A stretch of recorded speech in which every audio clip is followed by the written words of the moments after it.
পাঁচবারের বিশ্ব চ্যাম্পিয়ন, শিরোপার অন্যতম দাবিদার, কিন্তু রাউন্ড অফ 16-এ নরওয়ের কাছে 2-1 গোলের হার যেন পুরো ফুটবল বিশ্বকে স্তব্ধ করে দিয়েছে।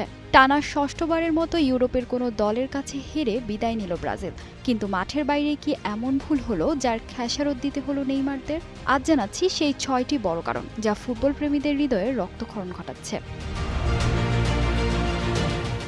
ম্যাচ বিশ্লেষণে বেরিয়ে এসেছে যে এই হার কেবল ভাগ্যের দোষ নয়, ছিল গভীর কিছু ভুল। শুরুতেই ধরা যাক কোচ কার্লো আনচেলত্তির একাদশ নির্বাচন। পাকুইতার ইনজুরিতে মার্টিনেলিকে সুযোগ দেওয়াটা মোটেও কার্যকর হয়নি, বরং আক্রমণ ভাগ্যে করেছে বড্ড ফিকে।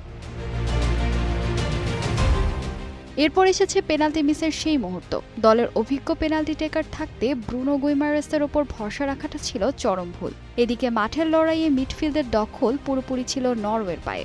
মার্টিন ওদেগার্ডের দাপটে ব্রাজিলের মিডফিল্ড যেন নিজের অস্তিত্বেই খুঁজে পাচ্ছিল না।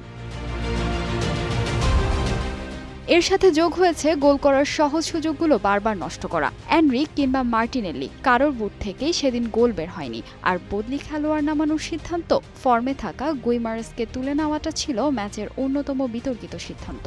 সবশেষে বলের দখলে নরওয়েকে ছেড়ে দিয়ে পুরো ম্যাচ ডিফেন্সিভ খেলার যে কৌশল ব্রাজিল নিয়েছিল, সেটি মূলত তাদের কফিনে শেষ পেরেক ঠুকে দেয়। এই হারের দগদগে ক্ষতের মধ্যেই ফুটবল থেকে বিদায় নিলেন নেইমার। ব্রাজিলের এই ব্যর্থতা কি কেবল কোচের ভুল পরিকল্পনা, নাকি সেলেসাওদের স্বর্ণযুগের সমাপ্তি?